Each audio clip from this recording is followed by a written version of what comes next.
Joel Vilalon apresenta Bate-Papo da Clube. Bate-Papo da Clube. O Bate-Papo Clube está começando. Nosso convidado especial é o Dr. Mauro Speranzini, médico cirurgião. Ele é especializado, não é? Em transplante capilar, é membro titular da Sociedade Brasileira de Cirurgia Plástica e foi presidente da Associação Brasileira de Cirurgia Capilar para o biênio 2016-18 e criador da técnica DNI. Você vai saber qual é esta técnica. Uma pesquisa feita em 2020 pela Sociedade Internacional de Cirurgia de Restauração Capilar mostrou que os homens estão recorrendo ao implante capilar como solução para a calvície. O comportamento masculino representou um aumento de 85% de cirurgias para as pessoas deixarem de ser calvo nos últimos 3 anos. Então nós vamos aqui bater um papo com ele. Boa tarde, doutor. Boa tarde, Joel. Prazer estar falando com você aqui e com seus ouvintes. Prazer é todo nosso, é uma honra tê-lo aqui conosco. Tirar parte do seu tempo, da sua vida, para esclarecer algumas dúvidas que as pessoas têm. Talvez tenha alguém que está ouvindo e com certeza tem. Estamos aqui na cidade de Americana, região metropolitana de Campinas, e a Rádio Clube, há 70 anos aqui, levando o som para mais de 50 cidades. E nós vamos encontrar alguém que tem, por exemplo, a vontade de fazer um implante capilar, e tem medo, tem receio, tem dúvidas, e você vai poder nos ajudar aqui, não é isso, doutor? Perfeito. Estarei à disposição para responder quaisquer dúvidas. Agora, o que pode incentivar um homem a ir atrás dos implantes capilares, doutor? Olha, Joel, a queda de cabelo é uma coisa natural. A maioria dos homens acaba desenvolvendo. Acontece que a queda de cabelo está associada ao envelhecimento e as pessoas querem se sentir jovens. No mínimo, a pessoa quer aparentar a idade que realmente tem. E com a calvície, muitas vezes a pessoa tem aquela aparência de ter 5, 10, 15 anos mais idade. Então existe essa preocupação com relação à aparência. Essa preocupação ela tem uma repercussão nos relacionamentos interpessoais e tem uma relação com a nossa apresentação no trabalho também. Então, uma pessoa com aspecto mais envelhecido, ela pode ser preterida em relação a uma pessoa que tem um aspecto mais jovial. Então, essas são as principais razões porque as pessoas querem corrigir a calvície. Relações interpessoais e também as relações no trabalho. Agora, eu vi uma pesquisa que mostra que o cabelo corresponde a mais de 50% da beleza de um homem, porque ele é a moldura do rosto. É realmente assim, o cabelo, quando ele começa a cair, o homem fica calvo. Ele tinha uma cabeleira bonita ali, um cabelo que ele era vaidoso, comprava um shampoo, repartia para lá, para cá, o jeito que ele achava melhor, e aí ele perder essas medeixas, esse cabelo, mexe com a autoestima dele, doutor, diretamente?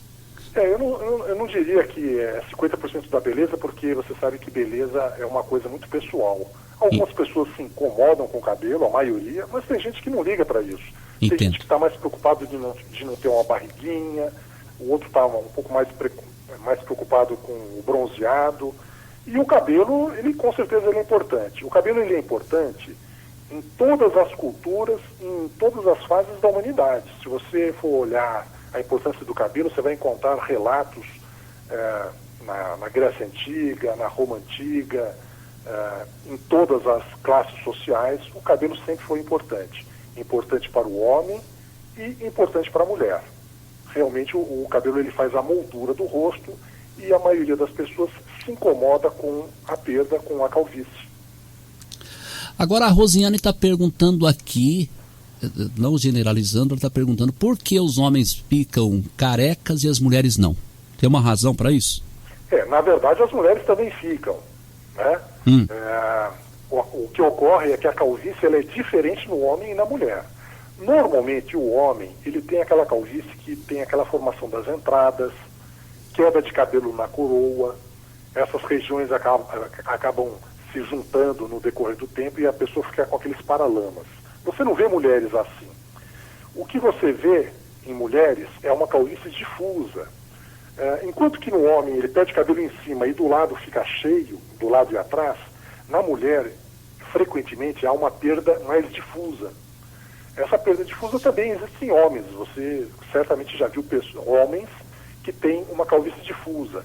E também tem os casos mistos. Às vezes o homem tem aquelas entradas e também tem a calvície difusa. Essa é uma característica do sexo, né? E aí você tem que perguntar para Deus, né? Por que Deus fez assim? Mas tem alguma coisa a ver com o ciclo menstrual da mulher ou tem nada a ver? Não, não tem nada a ver. Ele tem a ver com os hormônios. Tanto que uma mulher que passe, por exemplo, por uma transformação do sexo feminino para o masculino e passe a usar hormônios masculinos, ela terá o desenvolvimento, com grandes chances de ter o desenvolvimento de uma calvície do padrão masculino. Ela terá entradas, ela terá aquela coroinha, por causa da testosterona.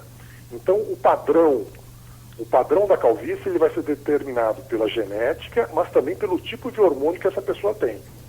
O hormônio masculino leva um tipo de queda de cabelo e o hormônio feminino um outro tipo. Perfeito. Eu estou batendo um papo com o doutor Mauro Speranzini, médico, cirurgião especializado em transplante capilar. Cirurgia plástica e transplante capilar entre os homens. Ela sofreu uma grande evolução, o implante capilar, né, doutor? Porque no passado, aos 20 anos atrás, eu acompanhei algumas pessoas que faziam, inclusive um amigo, e não sei se eu vou me expressar errado, você pode me ajudar aí, porque você está na área, mas o dele chegava, às vezes ele fez o implante, ficava cheirando mal o cabelo dele. Aconteceu isso com ele e com outras pessoas? Acontece mesmo? Isso mudou? É coisa do passado? Como é que está esse cenário aí? Tá, vamos dividir um pouquinho as coisas. Veja, o transplante capilar ele foi criado no final da década de 50. Eram os famosos cabelos de boneca. O médico ele tirava uns tufinhos muito grandes, contendo 20, 30 fios de cabelo, e ao redor ficava sem cabelo, parecendo mesmo uma boneca. Essa técnica ela foi usada durante 30 anos, até o final dos anos 80. E essa técnica estigmatizou, as pessoas ficaram com uma impressão muito ruim, nossa, transplante de cabelo, isso fica muito feio. Só que no início dos anos 90, inventaram o transplante que na época se chamava um microtransplante capilar e que hoje a gente chama de FUT, o FUT.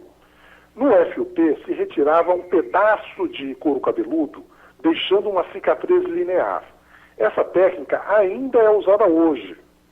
É uma técnica boa, mas ela tem essa desvantagem de deixar uma cicatriz e a pessoa, se ela usar um cabelo curto, você verá aquela cicatriz.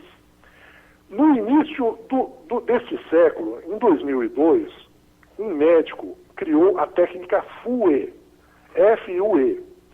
Essa técnica, ao invés de retirar um pedaço do couro cabeludo, deixando uma cicatriz linear, nós só retiramos a unidade folicular, que tem um fio, 2 fios ou 3 fios. É a famosa técnica fio a fio. Esta técnica, a partir de 2002, já tem 18 anos, ela começou a se popularizar porque as pessoas tinham muito medo de tirar um pedaço do couro cabeludo.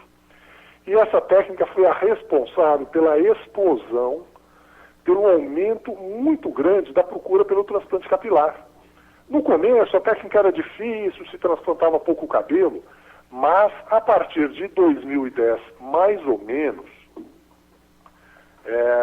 essa técnica se popularizou. E hoje ela é a mais realizada em todo o mundo. Agora, quando a gente fala de uma técnica boa, isso vale para transplante capilar e para qualquer outra técnica dentro da medicina, existem os profissionais que realizam bem e os que realizam mal. Não é porque a técnica é boa que todo mundo vai ter um ótimo transplante. Isso depende da experiência do médico, do seu conhecimento, do seu capricho. Entendi. Então, quando você me fala que há 20 anos atrás você viu uma pessoa com mau resultado, eu posso te assegurar que ele foi mal operado. Porque já há 30 anos é possível ter ótimos resultados. 30 anos. Eu mesmo comecei em 1992 e eu posso lhe dizer que pacientes operados naquela época ficavam com ótimos resultados desde que tivessem sido bem operados. Bom, Agora, o seu outro comentário sobre cheirar mal.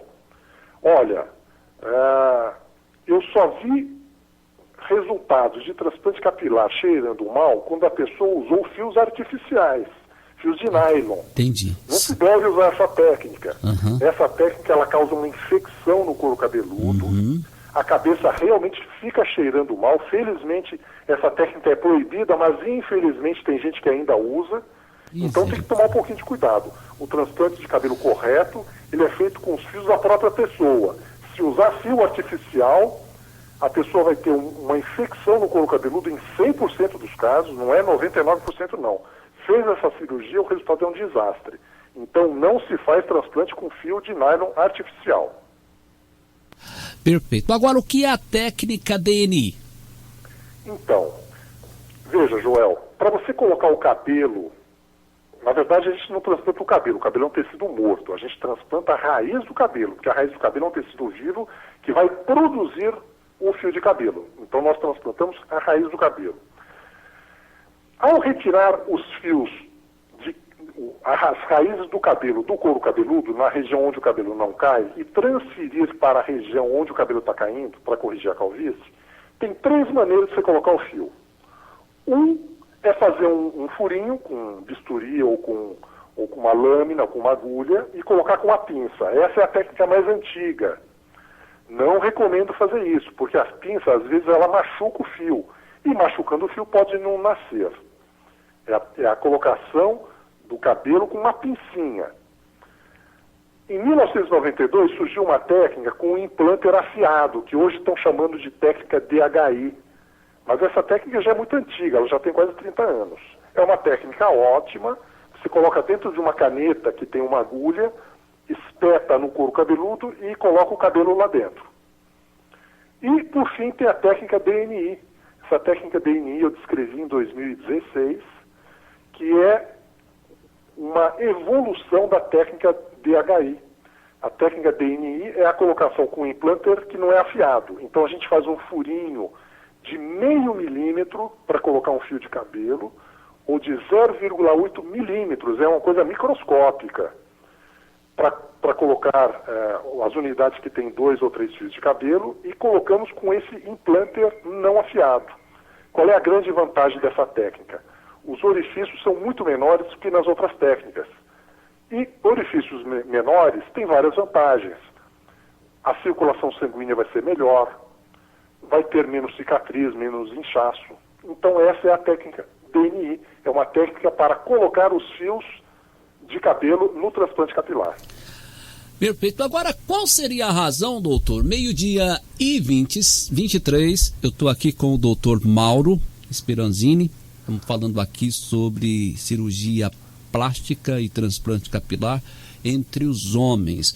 Qual é a razão que nós começamos a ficar calvo no alto da cabeça? As entradas vai virando saída e aí a gente vai tendo o alto da cabeça rarificado, mas o paralama ali não cai. Por que a cabeça inteira não é paralama? Por que cai lá em cima, doutor? Tá, boa pergunta, Joel. As pessoas, todo mundo tem essa dúvida. Veja, os fios, os pelos do nosso corpo são diferentes em cada região. Pode olhar. O pelo do seu braço, ele tem um comprimento e tem uma cor. Os cílios são diferentes. Os pelos da região pubiana são diferentes. O pelo da barba é diferente. É diferente. A sobrancelha é diferente. Na cabeça, os fios das regiões laterais parecem iguais aos fios de cima, mas eles não são iguais. Barbaridade, isso eu não sabia, não acredito. Pois é. Então o que acontece? A pessoa que tem a predisposição genética, está no código genético dela, essa pessoa, quando ela atingir a puberdade e ela começar a ter um aumento da testosterona, aquele menino ele vai começar a ter barba, porque a testosterona estimula o crescimento da barba. Só que essa mesma substância, olha que coisa maluca, a mesma substância que faz a pessoa ter barba, afina o cabelo do alto da cabeça. E não afina o cabelo das laterais. Não muda a sobrancelha, não muda os cílios, não acontece nada. Então, em diferentes partes do corpo, a testosterona, o hormônio masculino, ela tem uma ação diferente. Isso é uma característica do ser humano. Também aqui eu vou evocar a Deus, que nos fez dessa forma, que é um sinal de envelhecimento. Porque a pessoa, quando envelhece, o que acontece? O cabelo fica branco, cai cabelo, a atrofia muscular. Então tem uma série de alterações com a idade,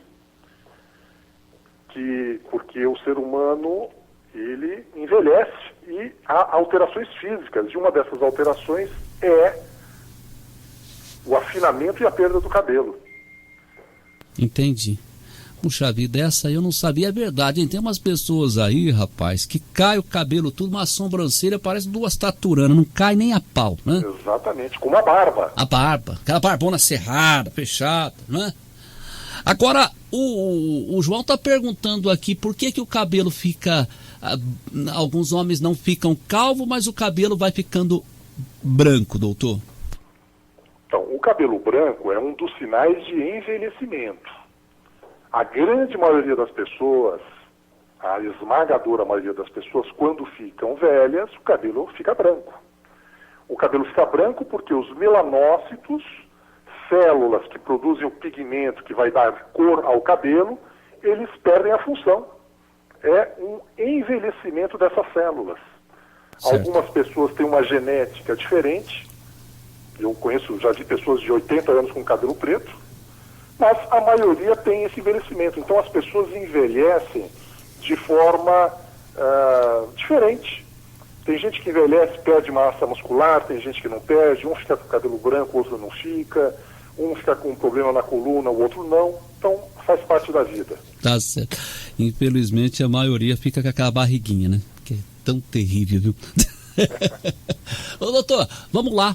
Tem uma pergunta aqui que é da Morami Cristina, ela participa aqui com a gente. Oi Morami, boa tarde, tudo bem, querida? Então, Joel, a pergunta é assim, quem que faz enxerto, que nem ele que sofreu com o áudio aí que eu mandei, ele que sofreu. Peraí, ela tá falando de alguém antes, vamos ver qual é o áudio que ela tá referindo, doutor? Deve estar fazendo uma colocação aqui. Joel, boa tarde, doutor, tudo bem? Mesmo triste, né? Vamos participar. Ô, Joel, eu queria fazer uma pergunta pro doutor. O irmão do meu cunhado, né, o Paulo, ele era tenente. E ele fez o implante, ficou perfeito, nossa, muito bonito, a gente admirava. Ficou muito bonitão, ele é um japonês bem bonitão. E um dia ele foi assaltado no apartamento dele e, né, acabou reagindo lá, sabe como é que é? E ele levou 11 facadas na cabeça. Ele perdeu alguns movimentos, mas hoje ele já anda com muleta, enfim, né, se recuperou. Então, ele fala que a gente conversando assim, fala, e aí, Paulo, vai colocar o cabelo de novo? Porque fez bastante enxerto, essas coisas. Daí, ele fala que não resolve mais, que agora ele prefere ficar careca.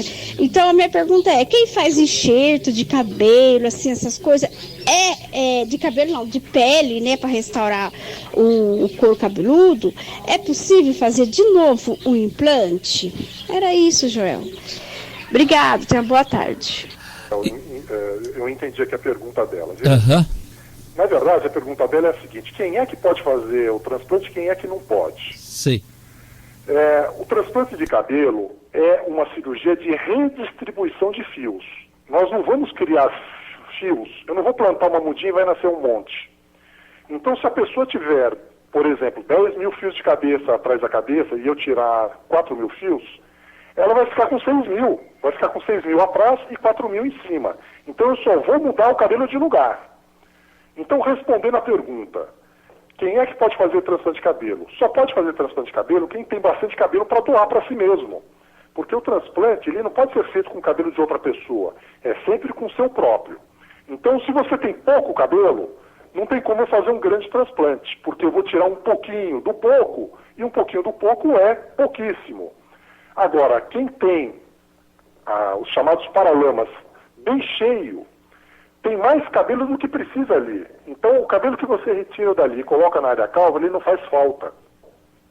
Quanto mais cabelo a pessoa tiver do lado e atrás, mais transplantes ela pode fazer. Agora, se a pessoa tem pouco cabelo, não é possível. Então, no caso do parente dessa moça, que disse que não pode mais fazer, provavelmente o médico que o examinou disse, olha, a sua área doadora, a área que pode doar cabelo, tem pouco cabelo e não vai dar um resultado satisfatório. Então, para cada pessoa saber se tem condições ou não de fazer o transplante, precisa passar num especialista em transplante capilar, ele vai examinar a área doadora, se tiver bastante cabelo, dá para fazer, se não tiver, o resultado não será tão bom. Perfeito. Vamos agora ouvir uma pergunta de mais um ouvinte que participa conosco, Nelson Rodrigues. Oi, Nelson, tudo bem? Obrigado a Morami, que participou aqui fazendo a pergunta. Viramos o Nelson agora. Ô Joel, boa tarde, é o Nelson. Ô Joel, fazer uma pergunta para o doutor a respeito da nacionalidade e dos cabelos. Meu avô, português, nascido mesmo lá em Portugal, lógico, né? Veio para o Brasil com 15 anos e ele faleceu aos 75 anos com o cabelo pretinho, e não era careca. Eu hoje com 66 ainda tenho os cabelos pretos, meu filho com 40 anos já tem o cabelo branco, o cabelo bem grisalho mesmo. O cabelo ele branqueia, que tipo assim, meu avô faleceu com 75 com cabelo preto. Ele podia, se ele durasse mais 15 anos, sei lá, 10, 15 anos, esses cabelos iriam branquear ou não? Existe alguma genética diferente entre a nacionalidade? Um exemplo, é difícil ver um japonês com cabelo branco. Ele poderia falar um pouco a respeito disso? E aí, doutor? Olha, Joel, a genética é uma caixinha de surpresas. Existem realmente características mais comuns, dependendo da raça. Os orientais não costumam ter entradas e uma calvície totalmente lisa. Os orientais costumam ter uma calvície um pouco mais difusa. Árabes têm uma tendência à calvície muito acentuada. Os ocidentais, as pessoas brancas, costumam ter uma densidade mais alta, um cabelo mais fino. Os africanos têm uma densidade baixa, porém um cabelo mais crespo. Então, existem diferenças, inclusive em relação ao cabelo ficar branco ou não. Mas no mundo inteiro a gente sabe que tem uma mistura, né? O europeu não é uma raça pura. O europeu teve... os países da Europa tiveram invasão dos árabes, enfim, existe uma mistura. E a genética não é essa matemática, olha, meu pai, ele era cabeludo, portanto eu vou ficar. Porque nós herdamos genes, tanto da família do pai quanto da mãe, e muitas vezes nós vamos herdar características de parentes distantes, do avô, do bisavô, né? Isso para não falar dos casos das pessoas de origem ilegítima, né, que é muito comum. Entendi. Então, não dá para ter essa matemática. Olha, meu pai era cabeludo, eu também serei, porque tem muitos exemplos de pessoas cabeludas que têm filhos calvos e vice-versa. A questão do cabelo branco, igual. Entendi. Então, não há essa matemática e não dá para ter certeza quem vai ter cabelo branco e quem não vai ter. Agora, doutor, 12h34, nós podemos dizer... É possível dizer que os homens estão ficando mais vaidosos? Olha, Joel, provavelmente sim. Na verdade, o fato de nós termos tido uma mudança da porcentagem de pessoas que fazem plástica, que era predominantemente maior em mulheres, e eram 95%, e hoje 70% das pessoas que fazem plástica são mulheres e 30% são homens, ou seja, um aumento de 4 vezes, não significa apenas que o homem se tornou mais vaidoso. A outra explicação para uma procura aumentada foi principalmente porque o transplante de cabelo, hoje, a cirurgia mais realizada em cirurgia plástica a partir dos 40 anos de idade, esse aumento se deu também por causa da percepção das pessoas de que o transplante capilar pode dar um bom resultado. Isso aconteceu por causa das mudanças das técnicas. Os homens tinham muito medo de fazer um transplante de cabelo e ficar com aquela cicatriz branca, aquilo doía, né? 1 ou 2 dias ficava doendo. Hoje é muito comum as pessoas usarem o cabelo curto. E com a técnica FUE, como as cicatrizes são muito menos aparentes, elas são muito pequenas, em alguns casos até raspando você não vê, em outros casos dá para ver, a procura aumentou muito. Tanto que nos últimos 3 anos, a procura por transplante capilar aumentou 85% no mundo inteiro.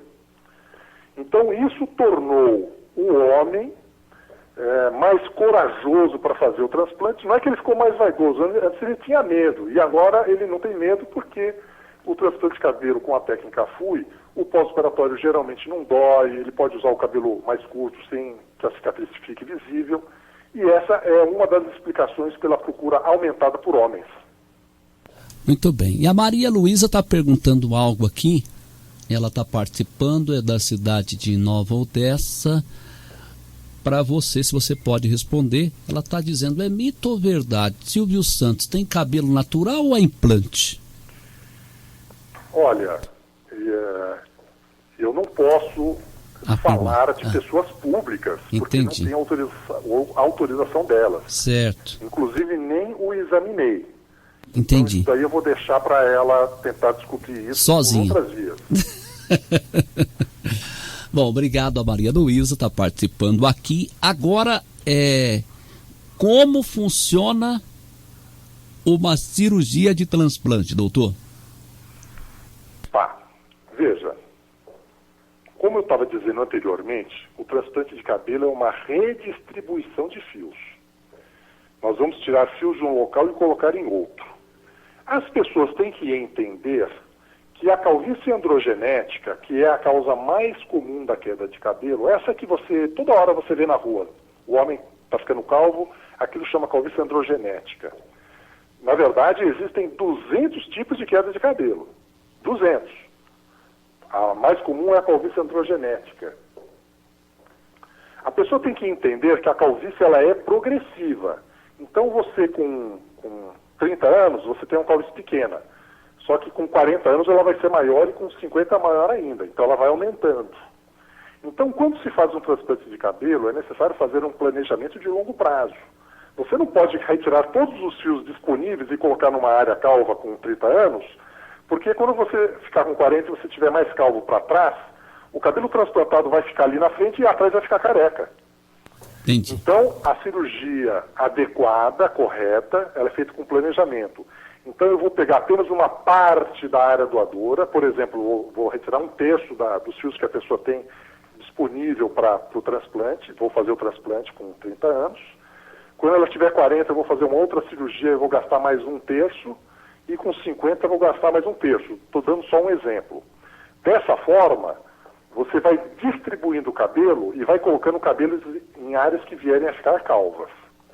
Agora, como a calvície androgenética ela tem um tratamento clínico, se nós conseguirmos bloquear a queda, e às vezes isso é possível, eu estou dizendo que é possível, não estou dizendo que eu vou conseguir sempre. Nós podemos fazer um transplante e depois você não precisa fazer outra cirurgia, porque parou de cair cabelo. Mas a pessoa tem que entender que o tratamento clínico é um tratamento crônico. Como toda doença crônica, ela requer um tratamento permanente. Por exemplo, se você tem pressão alta, não adianta você tomar remédio para pressão 1 ano e depois parar. Não, agora eu já tratei 1 ano, não vou tratar mais. Se você parar de tomar o medicamento, sua pressão vai subir. Na calvície androgenética é igual. Então, se a pessoa quer fazer um tratamento para queda de cabelo, ela tem que entender que o tratamento é sempre. Se ela parar de fazer o tratamento, vai continuar caindo cabelo e depois ela vai precisar fazer outra operação. Perfeito. Gente, eu estou aqui no Bate-Papo Clube com o doutor Mauro Speranzini. Speranzini é de que país? É origem italiana. Ah, italiano. Perfeito. Médico cirurgião. Qual é a faculdade para ser um médico cirurgião especializado na área em que você faz? A faculdade de medicina, ela forma um médico sem nenhuma especialidade, de forma um médico geral. Para você se tornar um cirurgião plástico, você precisa fazer a residência médica. Então, quando termina a faculdade, você ainda precisa fazer mais 5 anos de especialização. Ah, mas a princípio é cirurgião plástico, é isso? A legislação brasileira, Joel, permite que qualquer médico faça qualquer procedimento. Então, ele sendo médico, Ele pode fazer a cirurgia do coração, uma cirurgia ortopédica ou uma cirurgia plástica. Mas a gente sabe que somente quem se especializou tem condições de oferecer um tratamento de qualidade. Então as pessoas têm que tomar um pouquinho de cuidado, porque se o médico não tem uma especialidade, ele provavelmente não vai realizar um bom trabalho. Entendi. No caso da cirurgia plástica, infelizmente, médicos de várias especialidades, às vezes o médico ele é clínico e resolve fazer uma cirurgia para ganhar dinheiro. Ele não vai realizar um bom trabalho e quem vai pagar o pato é o paciente. Então, tome um pouquinho de cuidado. Sempre que você for a um médico cuja formação você desconhece, dá uma pesquisada, entra no site do Conselho Federal de Medicina e veja, tem um ícone lá que você clica para saber a especialidade do médico. Perfeito. O doutor... um médico que realmente tem experiência com aquele tipo de cirurgia que você está interessado. E se os meus ouvintes quiserem entrar em contato com você através das redes sociais, como é que faz para te contatar? Olha, pelo nome, hoje é muito fácil, né? Hoje eu não preciso nem dizer o nome do site, né? A pessoa, ela procura o nome, ela vai encontrar o site, vai encontrar as mídias sociais, o Facebook, o Instagram. Então, esse é o caminho. Pesquisa na internet, Mauro Speranzini, e entre em contato com a gente, manda umas fotos e a gente faz uma avaliação online. Perfeito. Eu vou dar uma paradinha bem rápida para os comerciais e já volto com você, viu, doutor? Tá ótimo, Joel. Obrigado. Esse é o Bate-Papo Clube. A gente já volta com o doutor Mauro Speranzini.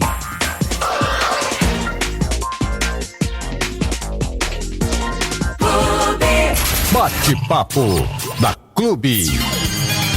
Autopeças Brasil informa a hora certa. Agora 12:42. Autopeças Brasil, em Americana. Telefone 3468-6440.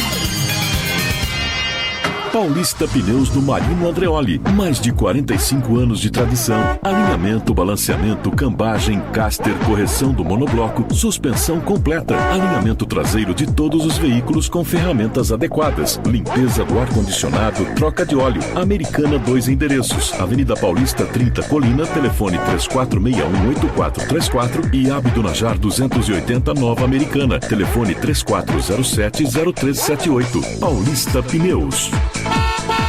Eu uso óculos há mais de 20 anos e como o grau das minhas lentes são muito fortes, meus óculos sempre foram pesados e desconfortáveis. Mas foi aí que você me indicou a Ótica Zulian. Poxa, gente, mas eu não te falei, amiga? Quem quer usar óculos leves, confortáveis e com alta qualidade de visão, precisa ir à Ótica Zulian. Aliás, mãe e toda a minha família só fazem óculos na Ótica Zulian. Oxi, então é por isso que a Ótica Zulian existe há mais de 34 anos e já se tornou tradição em Americana e região. Rua 30 de Julho 236, ao lado da Matriz de Santo Antônio, e na Rua do Algodão 1170, na Cidade Nova.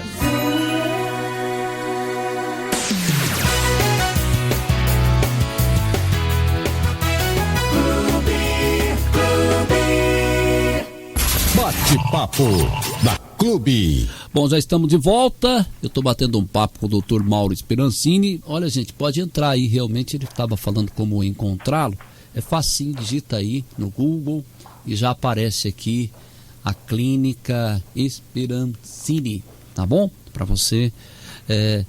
Agora estão perguntando aqui, doutor, alguns que estão nos ouvindo, nos acompanhando.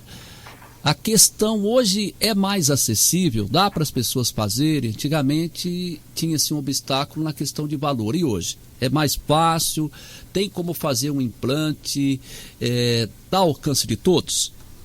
Olha, João, infelizmente não. Transplante de cabelo é uma cirurgia que leva de 6 a 12 horas, envolve 2 médicos, envolve uma equipe grande de técnicos e instrumentadoras e definitivamente não é um procedimento barato. Mesmo os mais baratos já é caro. E hoje existe foi bom até você ter perguntado, porque a gente tem que explicar para as pessoas que a medicina ela é cara no mundo inteiro. Então essa cirurgia ela não é cara no Brasil, ela é cara em qualquer lugar. Existe um local onde não é caro, mas é extremamente perigoso e é uma loteria. As pessoas estão correndo riscos muito grandes, porque, veja, as pessoas que não conseguem pagar por um procedimento desse, acabam procurando alternativas. E essa alternativa são cirurgias realizadas no exterior, onde as cirurgias não são realizadas por médicos. Você não é operado por um médico, você é operada por um leigo. Né? Uma pessoa pode ser motorista de táxi, ele pode ser um jardineiro, ele pode ser, enfim, qualquer coisa. E as pessoas não sabem disso, porque os valores baixos eles só são possíveis quando os procedimentos são realizados por não médicos em qualidade, em condições de trabalho bastante abaixo do ideal. Né? Então, não tem os equipamentos corretos, não tem a infraestrutura correta e as pessoas acabam procurando porque a pessoa quer realizar o procedimento. E as consequências disso, nós temos sentido nos últimos anos um aumento muito grande das complicações, porque as pessoas vão para o exterior, incluindo passagem de avião, estadia e a cirurgia, ela gasta menos do que ela gastaria no Brasil. Só que as consequências disso são irreversíveis. Veja, o planeta tem 7 bilhões de pessoas. A única pessoa do planeta inteiro, posso dizer do universo, que pode doar cabelo para você é você mesmo. Entendi. Se o cabelo que você tem, ele for destruído na cirurgia, você perdeu a sua única chance de ter o seu cabelo de volta. E as pessoas arriscam, falam, olha, é o que eu posso pagar, então eu vou me arriscar, se der certo, ótimo, se não der, paciência. Então, infelizmente, o procedimento é um procedimento caro, e como eu disse, como todo procedimento médico, as pessoas não sentem que a medicina é uma coisa cara, porque nós temos o SUS, né? Nós temos os convênios médicos, e quando a pessoa precisa do atendimento médico, ela não percebe quão caro aquilo é. Formação do médico é uma formação longa. O médico, para se formar e ter uma especialidade, são 11 anos. E depois, para ele adquirir a experiência, são outros tantos anos para ele exercer um trabalho de qualidade. Então, por essa razão, infelizmente, não é realmente acessível à maioria das pessoas. Perfeito. Então, respondendo aí a pergunta dos nossos ouvintes, eu estou aqui dentro do bate-papo Clube. Dados da Sociedade Brasileira de Cirurgia Plástica mostram que em 2 anos o número de cirurgias de transplante capilar no Brasil cresceu 14,3%. É um bom crescimento, hein, doutor? Sim, e eu atribuo isso realmente à evolução das técnicas. Agora toda essa técnica, tudo isso que você está falando tem que ser acompanhado de um bom trabalho, com um profissional realmente amparado, com uma experiência. Não dá para você fazer de qualquer jeito. Quer fazer o implante, sair procurando, fazendo em qualquer esquina, não é bem assim. Tem que fazer realmente, o princípio do sucesso de um bom transplante é você procurar um ótimo profissional, não é, doutor? Sim, quando você abre o jornal, você vê aí quase diariamente pessoas que morrem em clínicas clandestinas. Teve até um médico aí que operava o paciente na sala do apartamento onde ele morava, né? Então as pessoas acabam acreditando, não, mas esse médico ele tinha muitos seguidores. Olha, ter seguidores não é sinônimo da pessoa ser uma autoridade no assunto. Então tomar um pouquinho de cuidado, porque não tem milagre, né? Se alguma coisa, isso vale para qualquer coisa, né? Se alguma coisa é muito mais barata do que a média, aí tem coisa. Então o médico, ele primeiro tem que ser médico mesmo, tem muitos locais onde quem faz a cirurgia nem médico é, às vezes é um curioso, é um tatuador, um cabeleireiro, é uma pessoa que quer ganhar dinheiro às custas da inocência das pessoas. Então verificar se aquele profissional é médico, se ele for médico, verificar a sua especialidade e tomar todos os cuidados, pesquisar na internet se tem muitas reclamações daquele profissional, ir a uma consulta presencial, ver se está num ambiente adequado, com alvará da prefeitura, da vigilância sanitária, enfim. As pessoas têm que pesquisar antes de decidir por que profissional elas devem escolher para fazer uma coisa tão importante que é a sua aparência e a sua saúde. Perfeito. Agora, no início do nosso bate-papo, você falou também a respeito da orelha de abano. A otoplastia é a cirurgia plástica que realiza para mudar a questão da orelha do paciente, podendo ser estética ou reparadora? É isso? Sim, Joel. Eu sou cirurgião plástico, já fiz quase todos os tipos de cirurgia estética na minha vida profissional, mas com o passar do tempo eu acabei tendo o privilégio de fazer só o que eu gosto e de fazer o que eu faço bem. Então, eu parei de fazer todos os outros procedimentos e hoje eu só faço transplante capilar e correção de orelhas de abano. Entendi. São as minhas paixões. Ah, perfeito. Orelha de abano, o que é? É aquela orelha que é muito aberta. A maioria das pessoas se incomoda com isso. Eu vou até falar uma curiosidade aqui para você, Joel. Aham. Você conhece alguém que tem olhos bonitos? Conhece? Conheço. Cabelo bonito? Cabelo bonito. Aham. Nariz bonito? Nariz bonito. Pele bonita? Boca bonita? Dentes bonitos? Uhum. Todo mundo conhece. Mas ninguém conhece alguém que tem orelha bonita.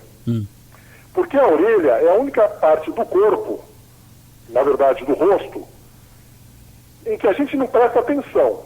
Não tem orelha bonita. Se você prestar atenção na orelha de uma pessoa, é porque a orelha é feia. É verdade. Bem Então colocado. é uma estrutura no rosto da gente única. E a pessoa também ela não pode deixar de ter orelha. Se a pessoa não tiver orelha, ela também fica estranha. E uma das coisas que incomoda é a orelha de abano. Aqui outra curiosidade sobre a orelha de abano. As pessoas, elas têm compaixão quando a pessoa tem um defeito. A pessoa tem uma perna mais curta, a pessoa não tem um olho, a pessoa tem uma cicatriz no rosto, as pessoas ficam penalizadas. A orelha de abano é o contrário, as pessoas dão risada. É verdade. As pessoas fazem piada, fazem um bullying. É verdade. Então, as pessoas que têm orelha de abano acabam sofrendo com isso desde a infância, a partir dos 7 anos, quando aumenta a consciência corporal, as crianças começam a reparar uma nas outras. E a própria criança fala, você é orelhudo. Fala mesmo. Então, é uma cirurgia que já poderia ser realizada a partir dos 6, 7 anos, não antes. Antes não, porque a orelha está crescendo. Mas aos 6, 7 anos de idade, a orelha praticamente tem o tamanho da orelha do adulto. E ela já pode ser operada e deveria ser operada nesse momento. O que a gente vê na prática? A maioria dos pacientes são adultos. E por que as pessoas não operam quando são criança? Não operam porque os pais não reconhecem que tem orelha de abano. Mas não, meu filho é lindo, não tem nenhum problema com a orelha dele. Quando os pais reconhecem que tem orelha de abano, eles têm medo de fazer um procedimento e não fica bom. Eles têm medo, às vezes, de tocar no assunto com a criança, porque vai deixar a criança ressabiada. Pô, pai, mas você não me acha bonito? O que tem de errado com a minha orelha? Então é difícil, é complicado.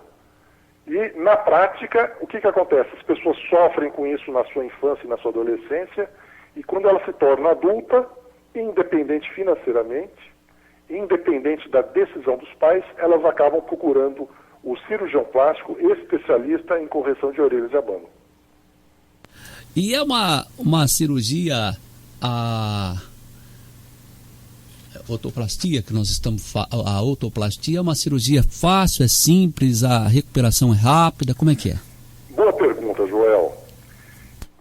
Existe um conceito entre as pessoas leigas e também, infelizmente, entre muitos médicos, de que é uma coisa simples. Eu costumo dizer o seguinte, olha, pintar um quadro também é uma coisa simples.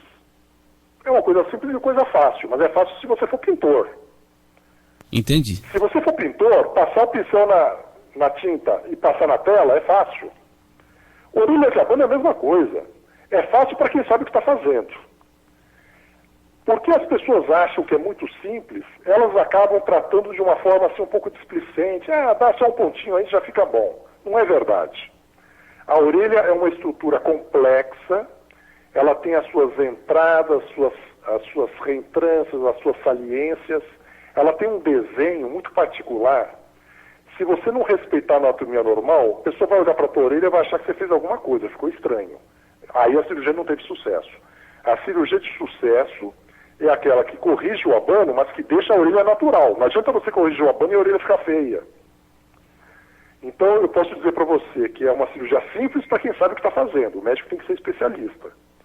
É uma cirurgia de 2 horas. A primeira semana a orelha fica muito inchada. Com 2 semanas ela está muito boa, com um mês ela está ótima. Então, sob essa perspectiva, eu diria que é uma cirurgia simples. E que vai muito além do que apenas a aparência. Ela também está ligada à autoestima da pessoa, né, doutor? Sim. Orelha de abano, uma vez corrigida, a pessoa tem mais autoconfiança para se relacionar com outras pessoas, ela tem mais autoconfiança no seu trabalho, ela passa a ter liberdade para usar o corte de cabelo que ela bem entende, pode usar o cabelo curto, pode prender o cabelo, pode usar o cabelo longo. Enquanto que a pessoa tem orelha de abano, ela acaba se apoiando em táticas para esconder as orelhas. Só para você ter uma ideia, João, toda vez que eu atendo uma pessoa aqui na minha clínica com orelhas de abanos, uma mulher adulta, e eu vejo que ela é casada, eu pergunto, você casou de cabelo solto ou de cabelo preso? A noiva que é casada de cabelo preso, né? Casa de cabelo solto. Agora, as que têm orelha de abano casam de cabelo solto. Isso causa um sofrimento para elas. Vou te contar outra coisa incrível. Muitas mulheres contam que quando foram casar, escuta essa, elas colaram a orelha com super bonder. Ah, não brinca. Isso é muito comum, inclusive as cabeleireiras até sugerem, olha, sua orelha é um pouquinho aberta. Vamos colar com super bonder que você vai casar bem mais bonita. Não se pode fazer isso. Você colar a orelha com super bonder, o formato não vai ficar legal. Você vai causar uma queimadura, aquela cola vai machucar, você pode até fazer uma ferida na sua orelha. E às vezes isso mostra o sofrimento das pessoas. As pessoas sofrem tanto que até acabam recorrendo a essas técnicas, colar a orelha com super bonder. Tem gente que coloca um velcro na orelha, vai sair, empurra a orelha, cola atrás com velcro, né? Isso não deve ser feito. A pessoa deve procurar um especialista em correção de orelhas de abano, cirurgião plástico, não vai inventar de operar com pediatra, ortopedista, né? Tem gente que acaba fazendo essas loucuras e depois não tem mais como corrigir, porque se o médico ele não sabe o que está fazendo, ele vai quebrar a cartilagem, ele vai tirar um pedaço e vai fazer falta, a orelha vai ficar estranha. Então, olha, correção de orelha de abano não é para iniciante, não é para principiante e não é para aventureiro. É só para o médico que sabe o que está fazendo. Perfeito.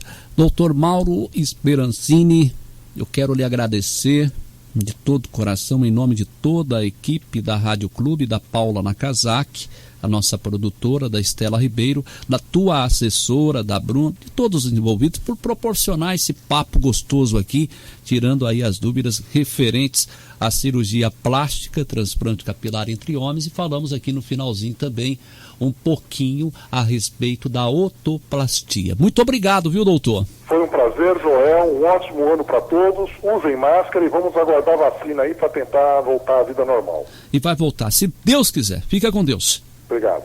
Com Deus. Obrigado. Com Deus. Obrigado. Com Deus. Obrigado. Com Deus. Obrigado. Com Deus.